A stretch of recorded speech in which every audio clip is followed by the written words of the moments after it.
Ainda me lembro do peso do silêncio naquele dia em que o caixão do meu irmão desceu à terra. O céu estava encoberto por nuvens pesadas, como se até o clima tivesse decidido participar da cerimônia, com um ar sombrio e arrastado.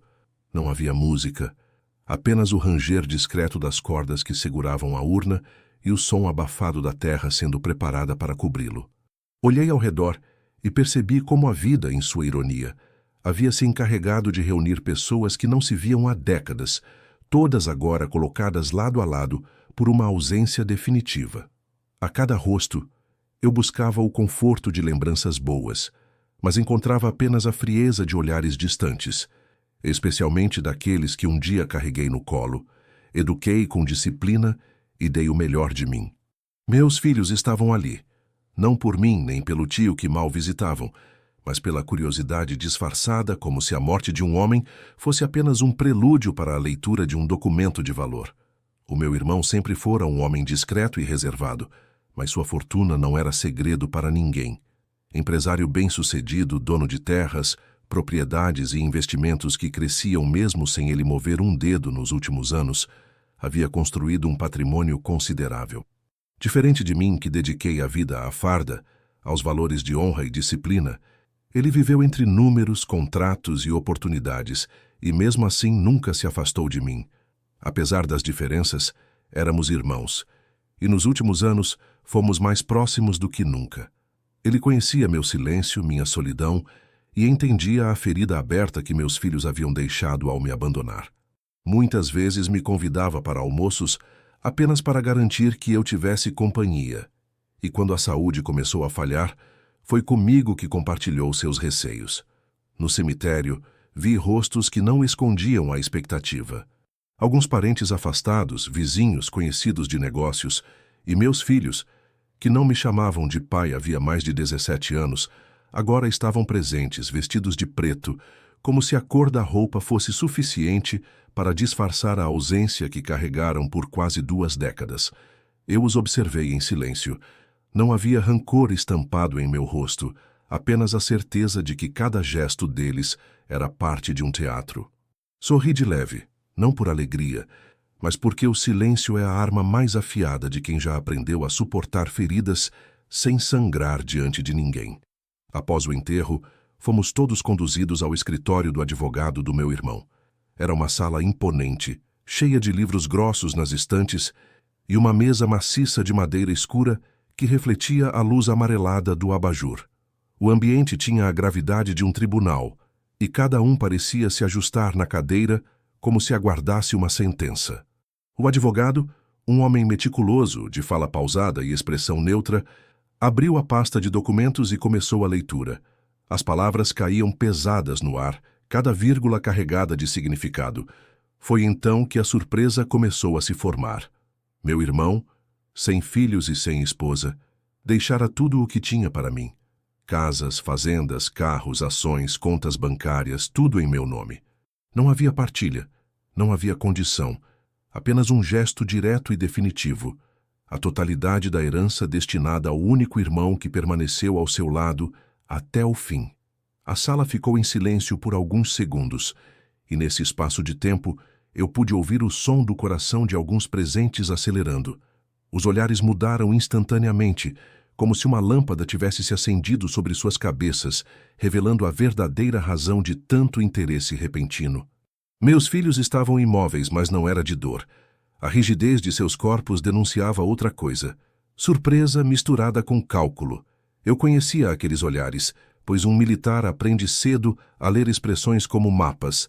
Não havia amor, não havia arrependimento, apenas a súbita consciência de que aquilo que tanto desejavam, mas que jamais tiveram coragem de me oferecer de volta, afeto, presença, cuidado, agora poderia ser transformado em bens materiais se soubessem agir.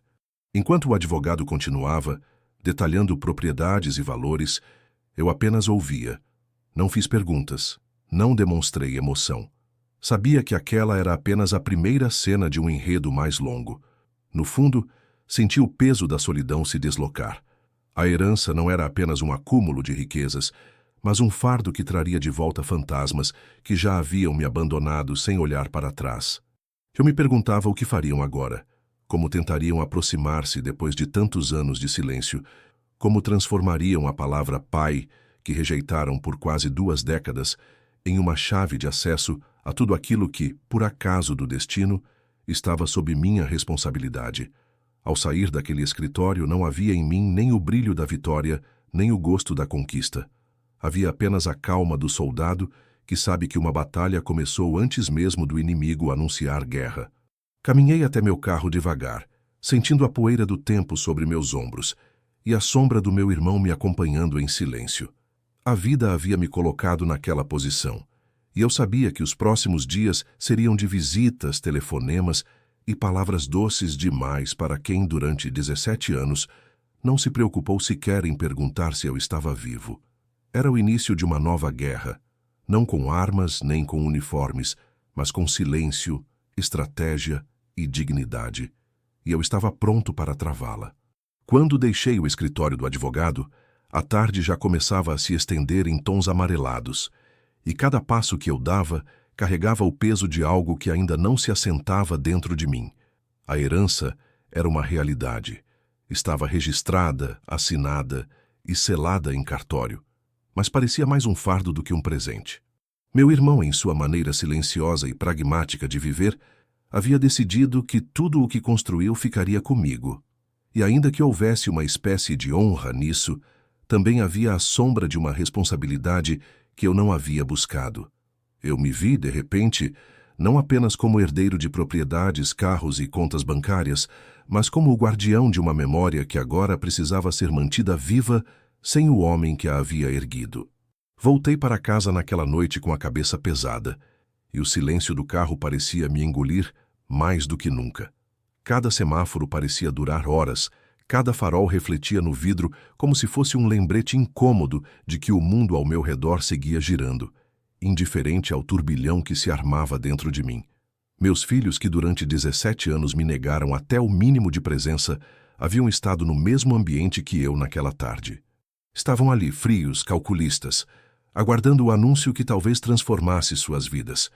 E quando ouviram que tudo ficaria comigo, não esboçaram dor pela perda do tio, tampouco compaixão pelo pai que um dia rejeitaram. Apenas silêncio, um silêncio tão carregado que soava mais alto do que qualquer palavra. Cheguei em casa e deixei a pasta de documentos sobre a mesa da sala.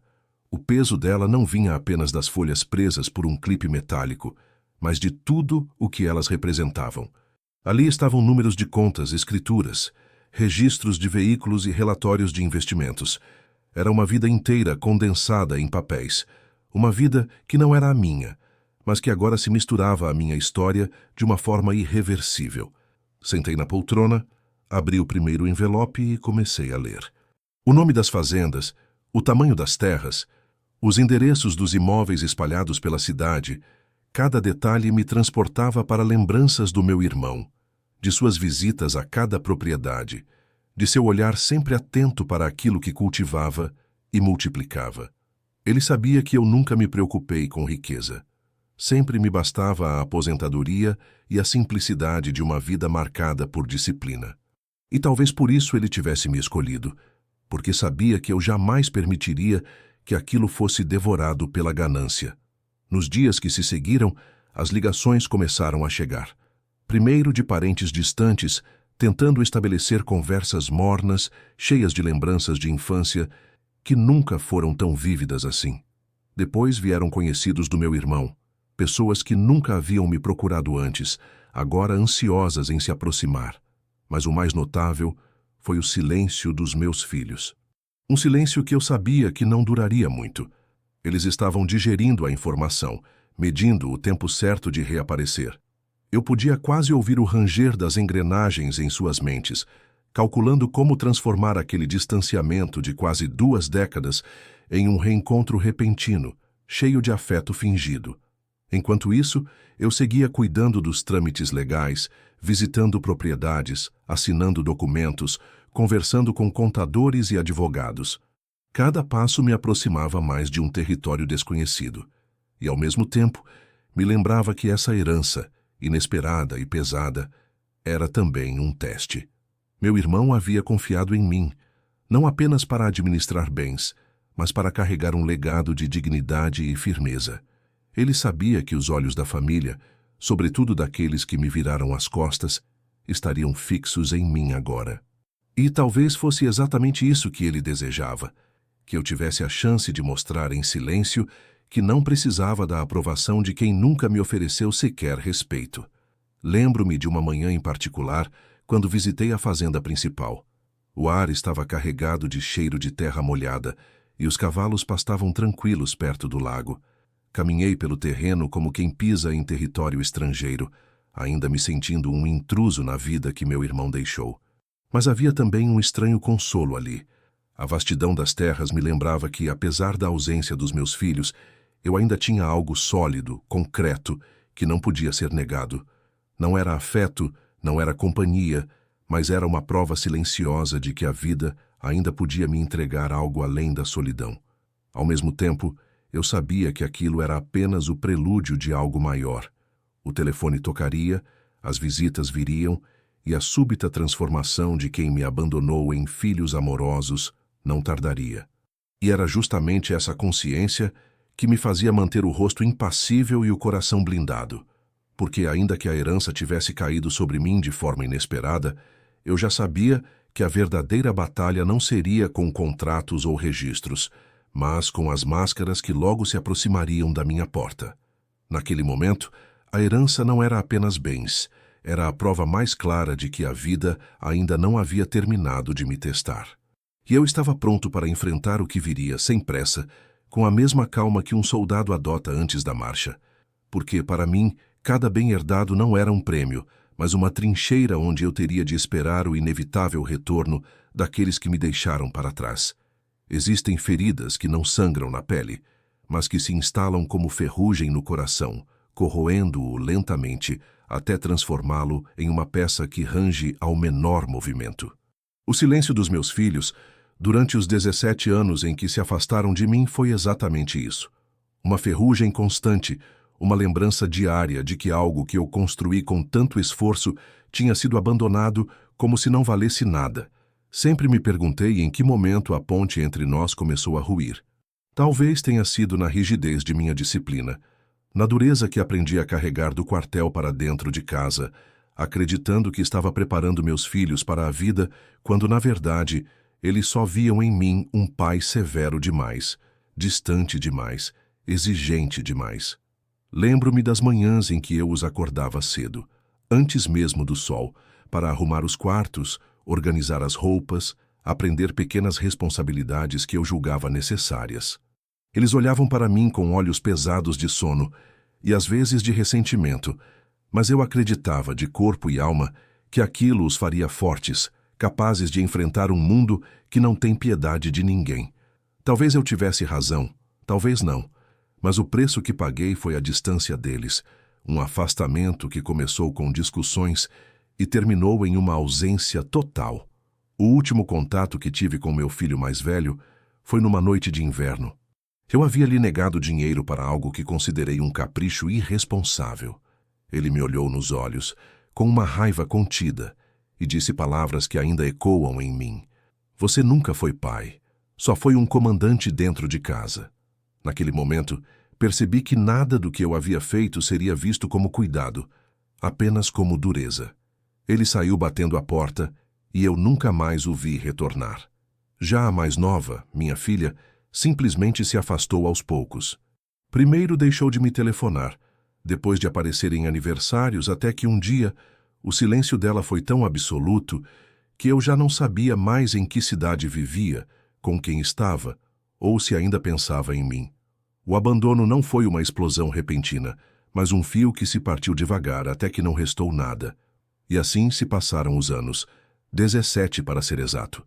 17 natais em que o lugar na mesa permanecia vazio, ainda que eu pusesse pratos a mais, esperando talvez um milagre. 17 aniversários meus em que o telefone não tocou, e cada vela apagada era um lembrete de que não havia mais ninguém para cantar parabéns. 17 anos em que o som do portão nunca anunciou a chegada de filhos, apenas de vizinhos ou conhecidos ocasionais. No quartel, sempre me ensinaram a suportar a solidão da guarda noturna, Mas nada me preparou para esse silêncio, que era muito mais cruel, porque não vinha de inimigos, mas de sangue do meu sangue.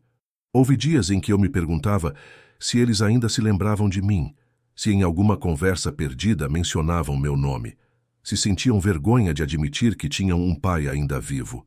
Houve noites em que sonhei com reencontros, ilusões rápidas em que eles entravam pela porta, com sorrisos abertos, dizendo que tudo não passara de um mal-entendido, que ainda havia tempo para recomeçar. Mas ao acordar, a realidade sempre estava lá, nua e seca. A cama ao lado vazia, a casa em silêncio, e eu, sentado na poltrona, encarando o relógio que parecia zombar de mim com o passar lento de cada minuto. Aos poucos, aprendi a transformar a dor em hábito. Deixei de esperar telefonemas, de preparar jantares para datas comemorativas, de acender luzes extras na varanda como se alguém fosse chegar tarde. Passei a viver apenas com aquilo que me restava, meus próprios passos e as memórias de tempos em que ainda acreditava que a disciplina militar transportada para dentro do lar era suficiente para segurar uma família unida. Mas talvez eu tivesse esquecido que filhos não são soldados, que coração não se molda a golpes de ordem e que o silêncio imposto como castigo pode se transformar em silêncio eterno como consequência. Por isso, quando os vi no funeral do meu irmão, percebi o quanto o tempo havia passado, mas também o quanto o silêncio deles continuava vivo, como uma presença invisível entre nós. Os cabelos grisalhos denunciavam que não eram mais jovens, mas ainda assim me pareciam estranhos, como se fossem outras pessoas, diferentes daqueles que um dia correram pelo quintal da minha casa, chamando-me de pai com genuína alegria. Em 17 anos eu aprendi a sobreviver sem eles, mas a verdade é que nunca aprendi a não senti-los. O abandono não é algo que se apaga, é algo que se incorpora. E ali, naquele cemitério, vendo os imóveis diante da notícia da herança, tive a confirmação de que eles não haviam voltado por mim, nem por saudade, nem por arrependimento. Voltaram porque o silêncio de 17 anos, de repente, poderia ser convertido em cifras, propriedades e vantagens. Esse silêncio foi a maior herança que recebi antes mesmo da morte do meu irmão.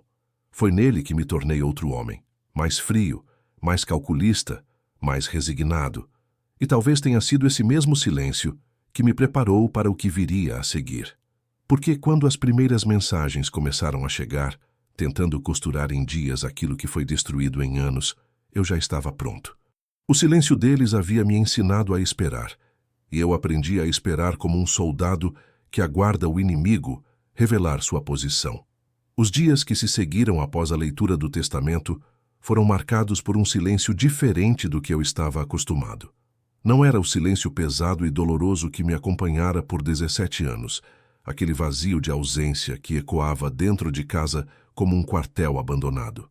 Era um silêncio de espera, de tensão no ar, como a calmaria que antecede uma tempestade. Eu sabia, em cada fibra do meu corpo, que a herança anunciada pelo advogado seria o estopim para o inevitável. Meus filhos, que desapareceram de minha vida quando ainda eram jovens, voltariam a me procurar. Não por amor, não por arrependimento, mas pelo cálculo frio de quem vê no reencontro uma oportunidade. Era apenas questão de tempo, e eu mais uma vez exercitei a paciência que aprendi ao longo da vida, aguardando o movimento deles como um soldado que sabe que a emboscada não pode ser evitada, apenas prevista. A primeira mensagem chegou numa manhã de terça-feira. O celular vibrou sobre a mesa com um número que eu não reconhecia de imediato. Quando abri, li as palavras que quase soaram como uma piada de mau gosto. Oi, pai. Espero que esteja bem.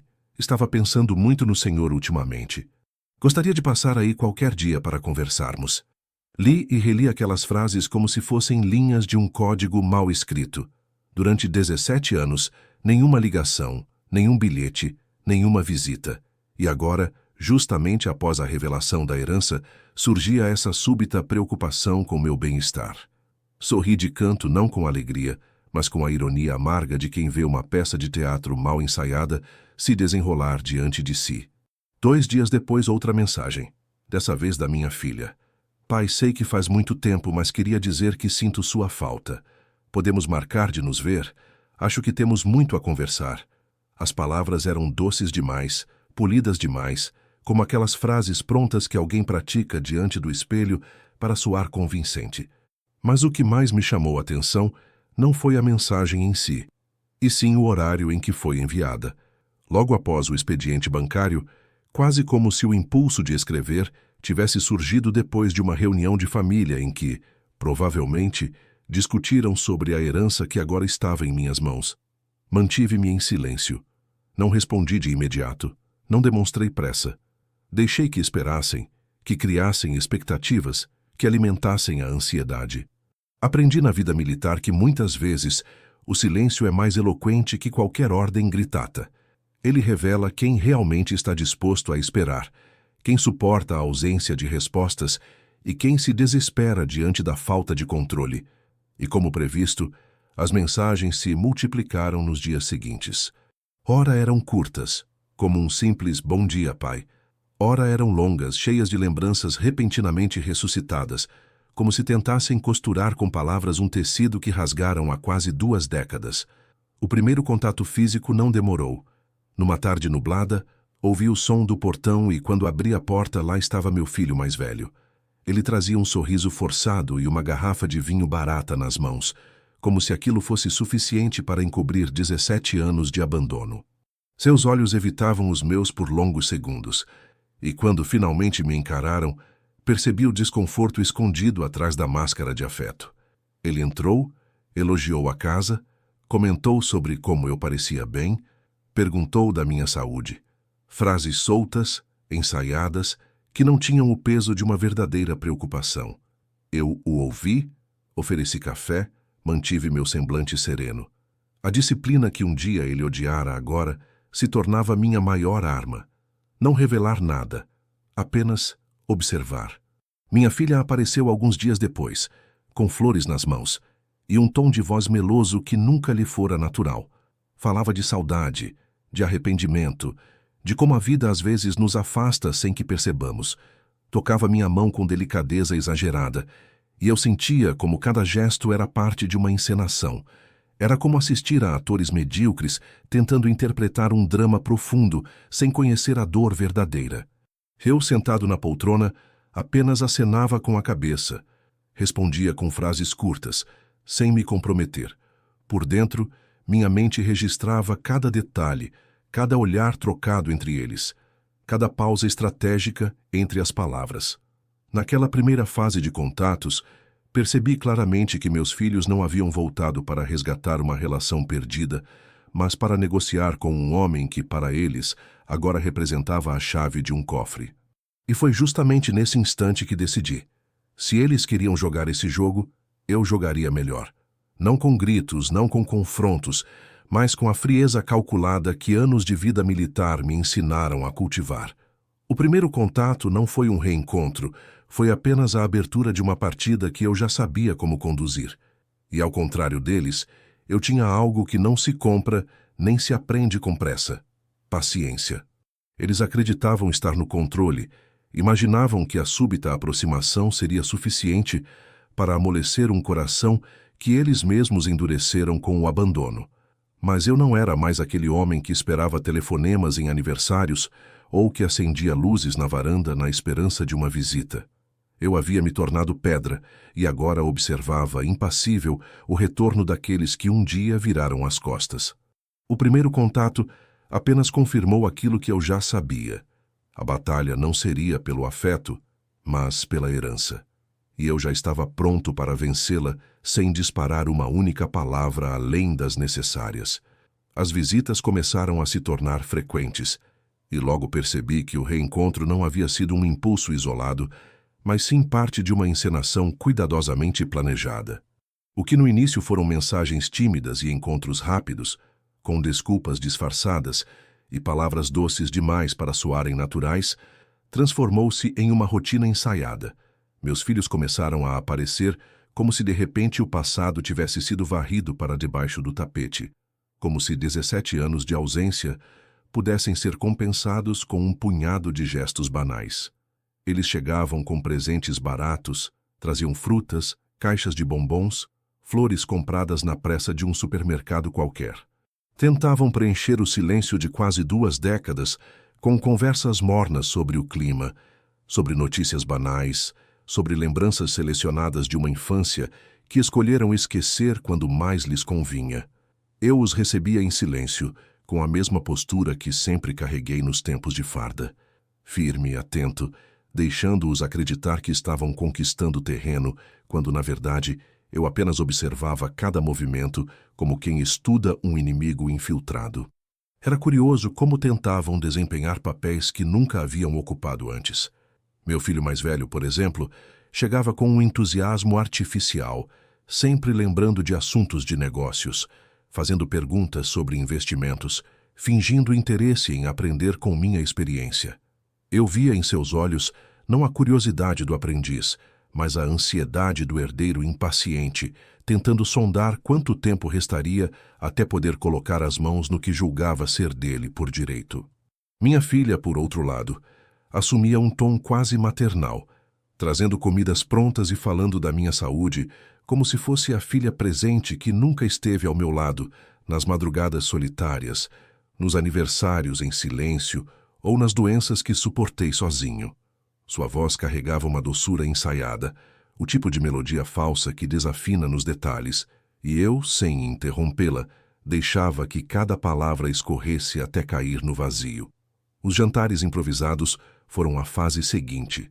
De repente, sugeriam encontros à mesa, riam alto. Brindavam a família como se o tempo não tivesse existido.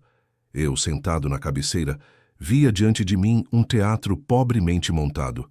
As piadas eram forçadas, as lembranças eram cuidadosamente escolhidas para excluir qualquer sombra de conflito, e o carinho que demonstravam um pelo outro parecia mais uma parceria de negócios do que uma ligação de sangue. A cada gole de vinho, a cada prato servido, eu entendia mais claramente que o retorno deles não era um retorno de verdade, mas uma farsa construída em torno da herança.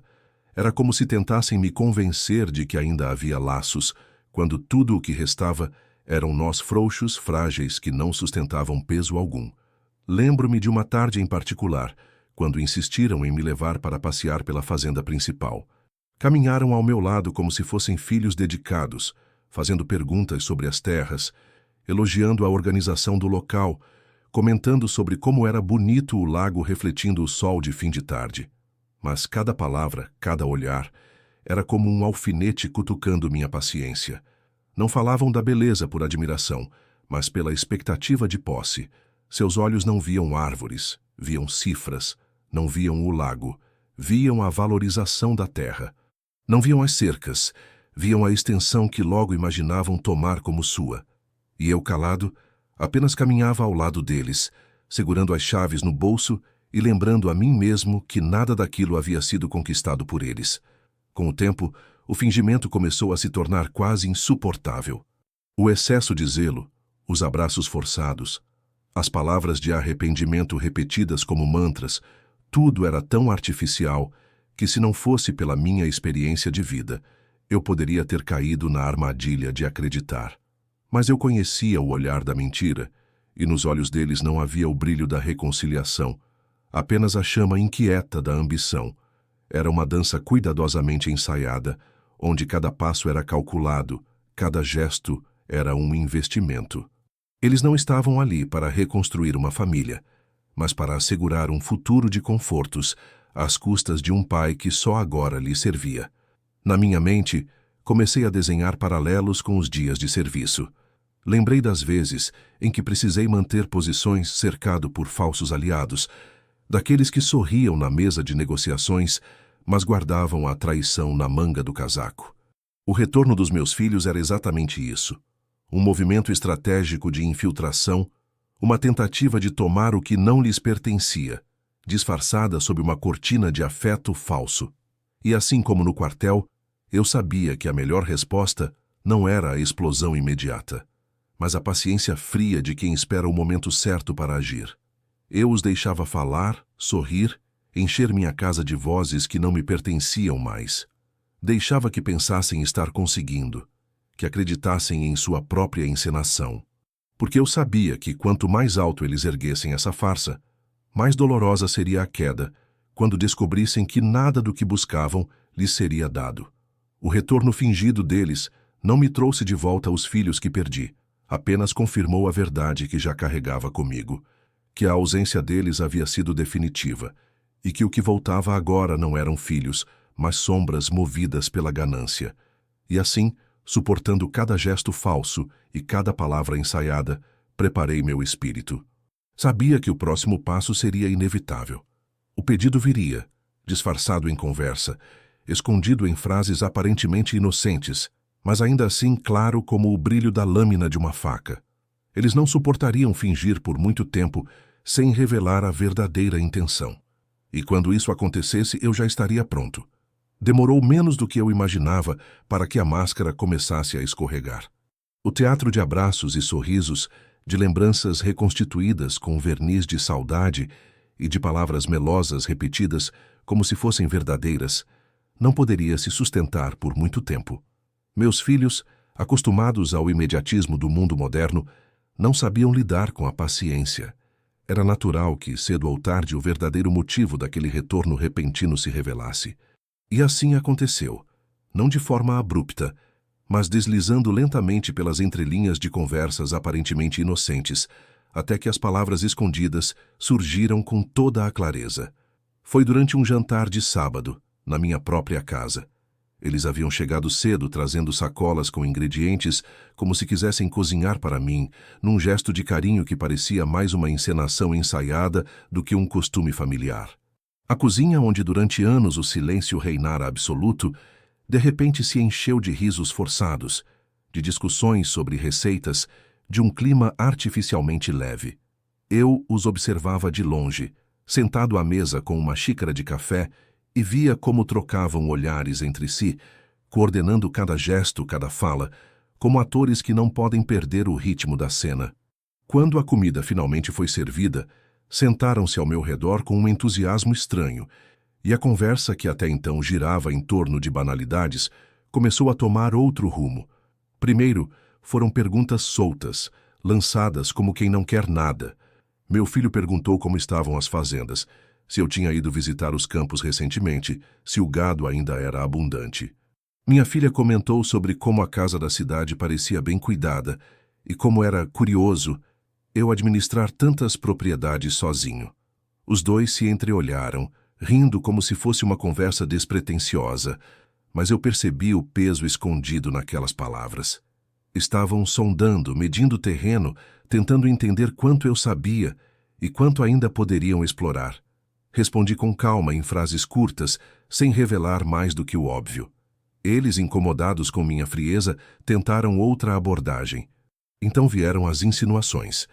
Minha filha, com a voz doce, disse que devia ser muito trabalho para mim cuidar de tudo sozinho e que talvez fosse hora de pensar em dividir responsabilidades. Meu filho concordou de imediato, acrescentando que família existe para apoiar e que seria natural que eles participassem da gestão do patrimônio deixado pelo tio. As palavras foram ditas com um sorriso no rosto, mas o olhar deles denunciava a ansiedade. Não estavam oferecendo ajuda, estavam pedindo acesso. Não queriam compartilhar a carga, queriam provar o sabor da herança. Eu os ouvi em silêncio, mantendo o rosto impassível. Cada frase deles era como um golpe ensaiado, cuidadosamente colocado na mesa para medir minha reação. Falaram de futuro, de planos em conjunto, de como poderíamos unir a família novamente através daquele legado. As frases se multiplicavam, carregadas de uma doçura sufocante, mas que no fundo revelavam a verdadeira intenção: tomar para si aquilo que não construíram, aquilo que não mereciam. Era um pedido disfarçado, envolto em gestos de carinho falsificado, em palavras cuidadosamente escolhidas para não soar como exigência, mas que para mim soavam exatamente assim. Quando a sobremesa chegou, meu filho não resistiu e deixou escapar o que vinha guardando. Perguntou diretamente se eu já havia pensado em transferir parte das propriedades para eles, apenas para facilitar no futuro. A palavra transferir caiu na mesa como uma lâmina. Minha filha tentou suavizar, dizendo que era apenas uma sugestão, que não havia pressa, que o mais importante era o bem-estar de todos nós. Mas naquele momento a farsa já estava descoberta e o que antes era apenas suspeita se transformou em certeza. O reencontro, o afeto repentino, as visitas frequentes, tudo não passava de uma rota cuidadosamente planejada para chegar a esse ponto. Ainda assim, não deixei que percebessem minha conclusão. Aprendi ao longo da vida que a pior arma contra um inimigo é fazê-lo acreditar que sua estratégia funciona. Mantive o sorriso discreto.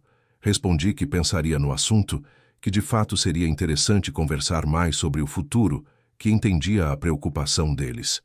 E ao verem minha aparente abertura, seus rostos se iluminaram de alívio, como se tivessem vencido a primeira batalha. Mal sabiam que eu apenas os deixava acreditar. Naquela noite, quando finalmente se despediram, agradecendo pelo jantar e prometendo voltar em breve, fiquei sentado sozinho à mesa por longos minutos, observando os pratos ainda sobre ela. O silêncio voltou a preencher a casa, mas não era o silêncio do abandono, e sim o silêncio da preparação. Eles acreditavam estar me conduzindo, mas na verdade eram eles que se aproximavam da armadilha que eu já começava a montar em silêncio.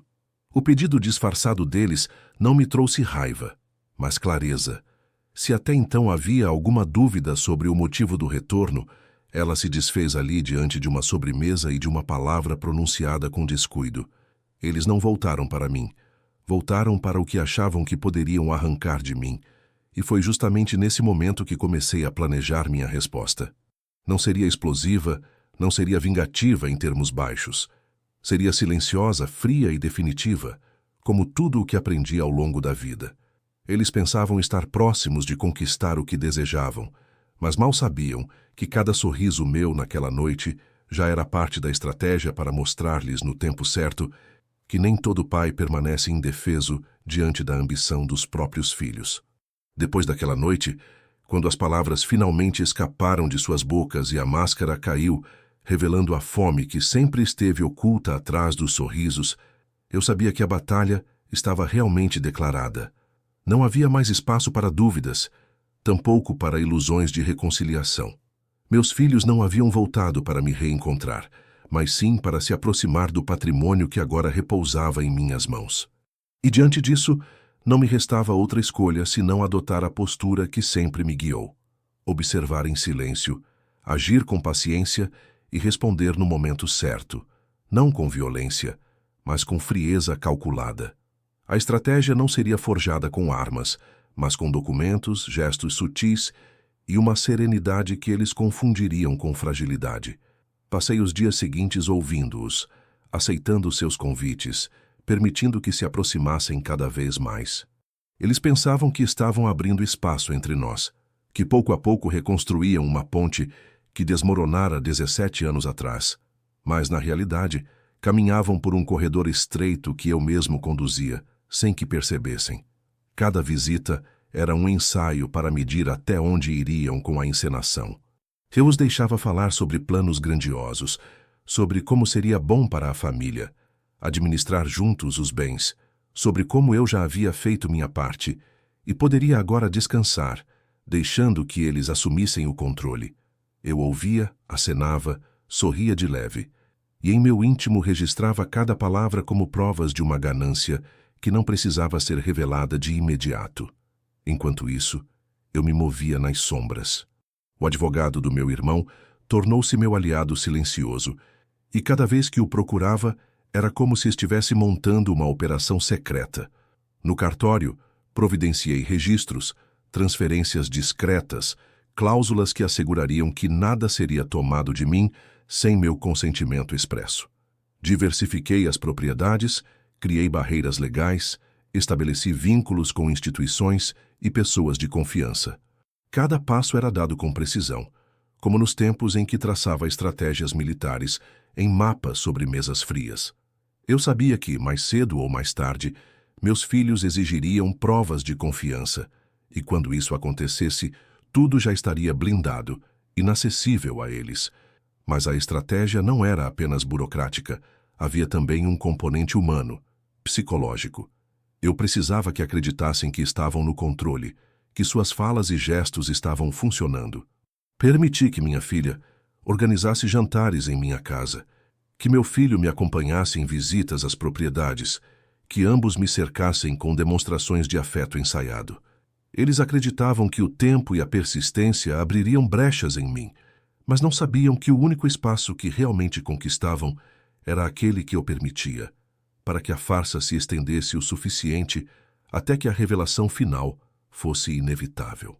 Em algumas noites, sentado sozinho na varanda com um copo de café, pensava no quanto o silêncio era poderoso. Enquanto eles falavam demais, revelando suas intenções em cada frase mal disfarçada, eu permanecia imóvel, observando, deixando-os acreditar. Era um jogo de resistência, de paciência. Eles não sabiam, mas cada abraço falso, cada sorriso calculado, cada palavra de suposta saudade só reforçava a certeza de que eu estava certo em manter minha frieza. O silêncio que me acompanhara por 17 anos, antes doloroso, agora se transformava em minha principal arma. Quando meu filho tentou sondar sobre os carros deixados pelo tio, sugerindo que talvez fosse bom já registrar um em seu nome para facilitar no futuro, eu apenas respondi que era uma ideia interessante e que conversaria com o advogado. Quando minha filha falou que uma das casas poderia ser útil para ela, já que ficava mais perto de onde trabalhava, eu sorri discretamente e disse que pensaria a respeito. E assim, com pequenas concessões verbais, eu alimentava suas esperanças, deixando que acreditassem estar avançando, enquanto na realidade eu os conduzia exatamente para onde queria. A estratégia silenciosa não era apenas vingança, era uma lição. Eu queria que eles provassem do próprio veneno, que percebessem o quão cruel pode ser o abandono quando retorna em forma de indiferença. Não precisei levantar a voz. Não precisei lembrá-los das noites em que fiquei sozinho à mesa, das datas comemorativas em que ninguém apareceu, das doenças que suportei sem visita alguma. Bastava deixá-los falar, enquanto eu, em silêncio, erguia um muro invisível entre nós, um muro que nenhum gesto falso conseguiria atravessar. O mais curioso foi perceber como se enganavam com facilidade. Bastava eu inclinar a cabeça em sinal de atenção para que interpretassem como um gesto de confiança. Bastava eu aceitar um café oferecido para que vissem como abertura. Bastava eu não contradizer suas propostas para que pensassem estar conquistando espaço. Não sabiam que em cada um desses momentos eu apenas os observava como soldados inexperientes, cometendo erros básicos em campo, acreditando-se vitoriosos quando, na verdade, já estavam cercados. E assim, com cada passo falso que davam, minha estratégia ganhava força. Eu não precisava agir depressa, porque a ganância deles os consumia em ritmo acelerado. Quanto mais se mostravam ansiosos, mais eu sabia que minha calma seria o golpe final. O pedido disfarçado já havia sido feito, e agora era apenas questão de tempo até que a exigência direta surgisse. E quando isso acontecesse, tudo já estaria preparado. Naquele período, redescobri algo que havia esquecido: a tranquilidade de estar sempre um passo à frente. A farda me ensinou isso, e agora, mesmo aposentado, era como se a disciplina tivesse ressurgido dentro de mim. Eles nunca entenderiam que a maior vitória não viria de confrontos abertos, mas do silêncio, que corta mais fundo que qualquer palavra. E assim, enquanto eles continuavam a bater à minha porta, acreditando que me reconquistavam, eu seguia erguendo em segredo a muralha, que os manteria para sempre do lado de fora. O tempo avançou como um rio silencioso e traiçoeiro, aparentemente calmo na superfície, mas carregando correntes fortes nas profundezas. Enquanto meus filhos continuavam a me cercar com visitas cada vez mais frequentes, gestos cuidadosamente calculados e palavras de afeto ensaiadas, eu seguia adiante com minha estratégia, tecendo em silêncio a rede que um dia se fecharia sobre eles.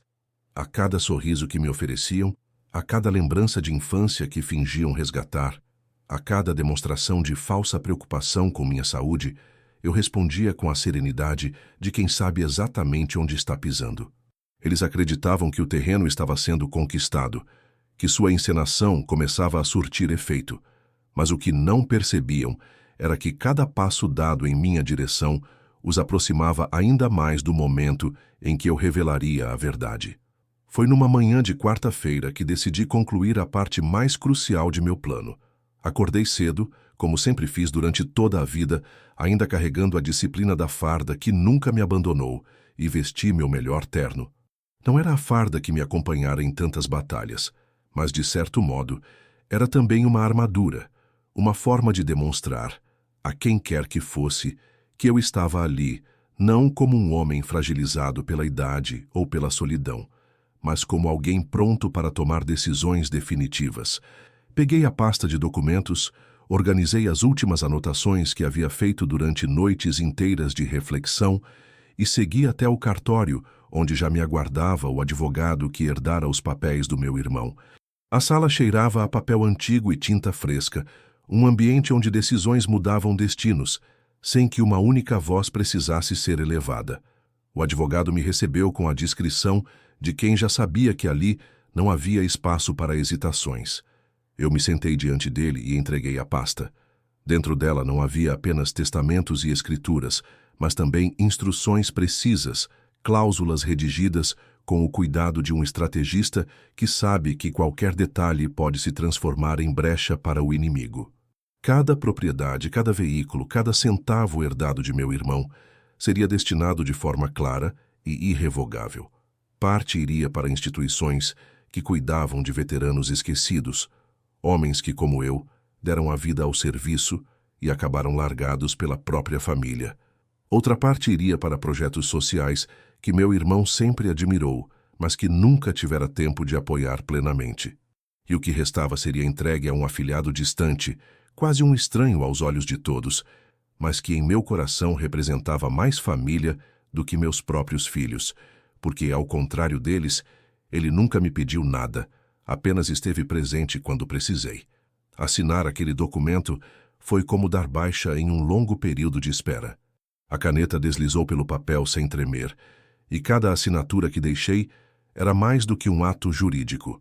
Era um recado silencioso, definitivo, que ecoaria quando meus filhos finalmente descobrissem que todo o teatro encenado havia sido em vão. Não precisei escrever palavras de ressentimento, nem deixar cartas acusatórias. Bastava aquele gesto simples, aquele traço de tinta que selava a realidade. Eles não herdariam nada. O documento não era apenas um registro legal, era também uma sentença moral. Ao sair do cartório, senti um alívio que não experimentava há muito tempo. O sol estava forte, mas não me incomodava. Caminhei devagar até o carro, como quem sabe que cumpriu a última etapa de uma missão. A guerra silenciosa que vinha travando não estava encerrada, mas eu já havia vencido a principal batalha. Eles poderiam continuar aparecendo em minha porta, poderiam insistir em sorrisos falsos, poderiam até mesmo intensificar as tentativas de apelo emocional. Nada disso mudaria o que estava escrito, registrado, selado com minha assinatura. O futuro já estava decidido, e nenhuma palavra deles poderia reverter o que eu havia determinado. Nos dias que seguiram, mantive a postura. Continuei recebendo-os em casa, ouvindo suas histórias, aceitando seus convites, deixando-os acreditar que estavam conquistando terreno. Por dentro, porém, a certeza me fortalecia. Enquanto eles falavam sobre o futuro, eu sorria discretamente, pensando no documento guardado em segurança, no cartório, intocável e inquestionável. Quando minha filha falava sobre como gostaria de reformar a casa da cidade, eu dizia que seria uma boa ideia. Quando meu filho falava sobre como as terras da fazenda poderiam render ainda mais se bem administradas, eu respondia que talvez fosse interessante estudarmos isso. Mas a cada uma dessas conversas, eu só pensava na expressão que fariam quando descobrissem que nada disso lhes pertencia, que nunca pertenceria. O documento assinado não era apenas um ato de defesa, era também uma forma de devolver-lhes, com a mesma intensidade, o silêncio que me ofereceram por 17 anos. Eu não gritava, não acusava, não lhes esfregava o abandono na cara, apenas os deixava falar, enquanto em silêncio já havia selado o destino deles. Um destino que, quando viesse à tona, não traria apenas a decepção financeira, mas o peso insuportável de perceberem que seu retorno tardio não tinha mais poder algum sobre mim. Naquela altura, eu já não via meus filhos como filhos, mas como personagens de uma peça trágica, cegos pela própria ganância. E ao contrário deles, eu já tinha encerrado o espetáculo. Eles só não sabiam. Ainda acreditavam que estavam nos bastidores, preparando-se para a cena final, quando na verdade o palco já estava vazio e a cortina havia sido fechada com minha última assinatura. E foi assim que compreendi, em silêncio, que a verdadeira vitória não está em gritar mais alto, mas em escrever o que precisa ser escrito, assinar o que precisa ser assinado e deixar que o resto se encarregue de revelar a verdade no tempo certo. A notícia não demorou a se espalhar. Não sei ao certo qual foi o primeiro sinal de que meus filhos haviam descoberto o teor do documento que eu assinara, mas percebi imediatamente pela forma abrupta como o tom de suas visitas mudou. Até então, havia sempre um verniz de cordialidade, uma tentativa quase infantil de manter a encenação de afeto e arrependimento. Mas quando compreenderam que a herança não lhes pertenceria, que cada propriedade, cada veículo, cada centavo já tinha destino claro e irrevogável, a máscara caiu de uma vez. O silêncio educado cedeu espaço à fúria contida, e os sorrisos ensaiados transformaram-se em olhares cortantes, como se de repente não houvesse mais necessidade de manter a farsa. Foi numa tarde abafada que a explosão se deu. Eu estava sentado na sala, lendo um livro antigo de memórias militares, quando ouvi o portão bater com força. Meu filho entrou primeiro, passos duros, mandíbula travada, os olhos cheios de uma raiva que ele não conseguiu disfarçar. Logo atrás, minha filha, com o rosto vermelho, quase trêmula, segurava o celular na mão como se fosse uma arma. Não cumprimentaram, não sorriram, não perguntaram como eu estava. Vieram diretos, como quem invade território inimigo. Meu filho foi o primeiro a falar, e sua voz, que tantas vezes tentou soar doce nas últimas semanas, agora era apenas um grito de acusação. Então é isso? É assim que vai ser? Depois de tudo, o senhor preferiu deixar tudo para estranhos em vez da própria família? Minha filha não esperou resposta. Aproximou-se da mesa, bateu com o celular contra o tampo de madeira e disse, quase cuspindo as palavras: "O senhor acha justo? Acha que depois de tanto tempo a gente não merecia nada? Nós somos seus filhos, seus únicos filhos." A voz dela oscilava entre a indignação e o desespero, e percebi que por trás da raiva havia também o pânico. O pânico de quem apostou todas as fichas na mentira, e agora via a verdade se revelar sem misericórdia. Eu os ouvi em silêncio. Não havia nada de novo no que diziam, apenas a confirmação do que eu já sabia, que não era a mim que buscavam, mas ao patrimônio. E ainda assim, deixei que falassem. Meu filho começou a andar de um lado para o outro, os gestos largos denunciando sua incapacidade de lidar com a frustração. Chamou-me de ingrato, de frio, de injusto. Disse que eu estava envenenado por mágoas antigas, que não sabia perdoar, que estava destruindo a própria família. Minha filha, chorando agora, acusava-me de egoísta, de cruel, de incapaz de reconhecer o valor de quem carregava meu sangue. Era como assistir a um tribunal invertido, em que os culpados julgavam a vítima, transformando seus próprios erros em acusações. Quando finalmente o silêncio voltou a tomar conta da sala, eu fechei o livro com calma, apoiei-o na mesa e ergui os olhos para encará-los. Não levantei a voz, não bati na mesa, não respondi na mesma intensidade. Apenas disse com a frieza que aprendi a cultivar em anos de disciplina: "Vocês não voltaram por mim, voltaram pelo que eu tenho, e agora que sabem que não terão, não vejo mais razão para essa farsa." O efeito foi imediato. Minha filha caiu em prantos, um choro alto, quase histérico, como se ainda tentasse me dobrar pela comoção. Meu filho, ao contrário, endureceu ainda mais, cerrando os punhos, aproximando-se de mim, com o rosto contorcido de raiva. Por um instante, vi em seus olhos a mesma chama que um dia vi em jovens soldados quando confrontados com a derrota. Não era dor, era ódio. Ele abriu a boca para me insultar novamente, mas eu levantei a mão e, num gesto calmo, pedi silêncio. E, de alguma forma, ele obedeceu. Talvez porque, no fundo, soubesse que nenhuma palavra poderia mudar o que já estava escrito.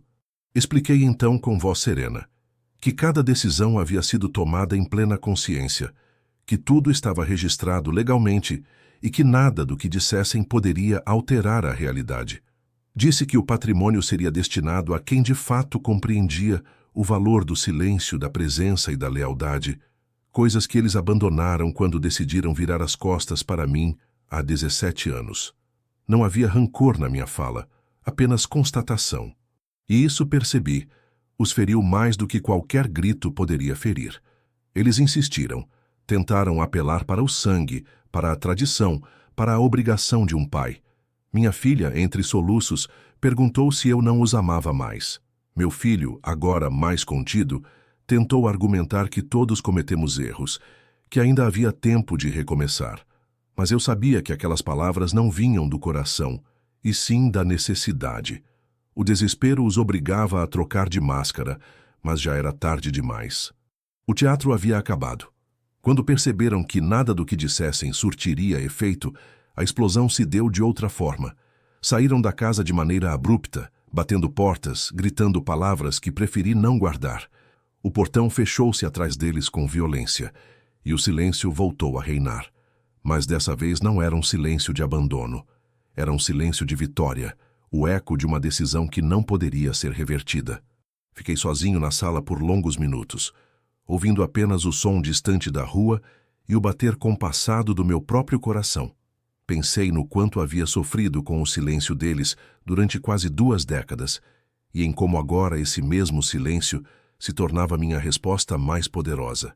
Eles me deixaram sozinho quando eu mais precisei. Agora era a vez de eu deixá-los sozinhos diante da ganância que escolheram cultivar.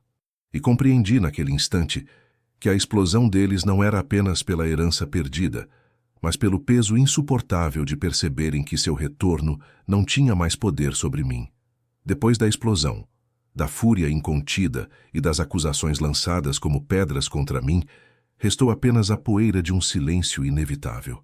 A casa voltou a ser o que sempre fora nos últimos anos, um espaço amplo, limpo, mas vazio de vozes familiares. O portão fechado ainda parecia vibrar com o impacto das saídas abruptas, e eu permaneci sentado na poltrona, observando o vazio da sala, como se aquele instante fosse a conclusão de uma peça que levou décadas para se encenar. Eles haviam mostrado sua verdadeira face sem mais disfarces, e eu havia respondido sem levantar a voz, apenas com a serenidade de quem já havia tomado todas as decisões no tempo certo. Mas eu sabia que, apesar da força da minha escolha, era necessário deixar uma última marca, não para feri-los mais, mas para selar de forma definitiva o ciclo que começara muito antes da morte do meu irmão. Foi nessa noite que escrevi a carta. Sentei-me à escrivaninha sob a luz amarelada do abajur, que iluminava apenas o espaço do papel, e deixei que a caneta deslizasse com a calma de quem não tem pressa. Não havia raiva em minhas palavras, tampouco desejo de vingança explícita. Havia apenas a necessidade de registrar em linhas claras e irrefutáveis o que nunca consegui dizer em voz alta. Comecei lembrando que o sangue que nos unia não fora suficiente para sustentá-los perto de mim quando mais precisei.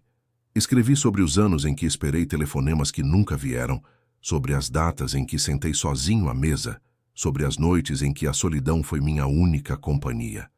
Não escrevi como acusação, mas como constatação, porque o silêncio deles havia falado mais alto do que qualquer justificativa poderia falar. Em seguida, falei da herança. Expliquei que a decisão de destiná-la a instituições, projetos e pessoas que de fato compreenderam o valor da lealdade não nasceu de rancor, mas de justiça. Escrevi que riqueza sem raízes é apenas peso, e que não podia entregar a memória do meu irmão, construída com esforço e dignidade, às mãos de quem nunca soube valorizar nem a presença de um pai. Disse que preferia ver cada centavo revertido em apoio a homens esquecidos, a famílias humildes, a jovens que buscam futuro, do que transformado em luxo vazio para aqueles que só se lembraram de mim quando o dinheiro apareceu em cena. Mas a parte mais importante da carta não foi a explicação do passado nem a justificativa da decisão. Foi a mensagem final, o recado silencioso que eu precisava deixar gravado em suas memórias para sempre. Escrevi: "Vocês me abandonaram por 17 anos. Durante todo esse tempo, aprendi a viver sem vocês, a suportar o silêncio que escolheram me dar. Agora, chegou a vez de vocês aprenderem a viver sem mim, não porque eu os excluí, mas porque foram vocês que se afastaram primeiro. A herança que esperavam nunca foi de vocês, porque nunca estiveram aqui para merecê-la. O que deixo, deixo a quem ficou, a quem permaneceu, a quem entende que presença vale mais do que qualquer cifra. Minha maior resposta não está no que tirei de vocês, mas no que aprendi a não precisar mais oferecer. Assinei a carta com a mesma firmeza com que assinei o documento no cartório, dobrei-a cuidadosamente e a guardei num envelope branco. No dia seguinte, pedi ao advogado que a entregasse a ambos no momento certo, para que não restasse dúvida nem espaço para discussões. Era a última palavra, não falada em meio a gritos, mas escrita com a tranquilidade de quem venceu sem precisar lutar. Quando voltei para casa após deixar o envelope em mãos seguras, sentei-me novamente na varanda, observando o cair da tarde. Pela primeira vez em muitos anos, senti uma estranha sensação de leveza. Não porque tivesse recuperado o tempo perdido, esse jamais retornaria, mas porque compreendi que finalmente encerrara o ciclo. Eu não devia mais nada a ninguém, e eles não podiam mais me cobrar aquilo que nunca ofereceram. Alguns dias depois, soube que haviam recebido a carta. Não houve telefonemas, não houve tentativas de reconciliação. Apenas silêncio. Imagino as expressões deles ao lerem minhas palavras, o peso que devem ter sentido ao perceber que nada mudaria, que não havia brechas para reversões. Talvez tenham gritado, talvez tenham chorado, talvez tenham se revoltado contra o papel mudo que lhes trouxe a resposta definitiva. Mas no fim, restou-lhes apenas o mesmo silêncio que me ofereceram por quase 2 décadas. E foi nesse silêncio que encontrei a paz. Não a paz da reconciliação, mas a paz da justiça. A certeza de que, mesmo ferido, consegui me manter de pé, sem me rebaixar ao rancor, sem perder a dignidade. Eles vieram até mim com sorrisos falsos e pedidos disfarçados, e eu respondi com aquilo que mais aprenderam a me dar: a ausência. A diferença é que, no meu caso, a ausência veio acompanhada de clareza, de escolha consciente, de um recado que jamais se apagaria. Hoje, quando caminho pela fazenda ou entro na casa da cidade, sei que tudo o que tenho não é apenas fruto do que meu irmão construiu, mas também da vida que escolhi levar a partir do momento em que decidi não ser mais prisioneiro da ilusão de filhos que só existiam no papel. Minha herança não foi apenas recebida, foi também libertada. Libertada da ganância, da mentira e da falsidade. E ao fim, percebo que o maior legado que deixo não é o patrimônio, mas o exemplo silencioso de que dignidade não se negocia. Assim, se encerra a história. Não com gritos, não com confrontos, mas com uma carta dobrada, assinada e entregue. Um último recado, escrito em silêncio, mas que ecoará para sempre no coração daqueles que um dia escolheram se afastar.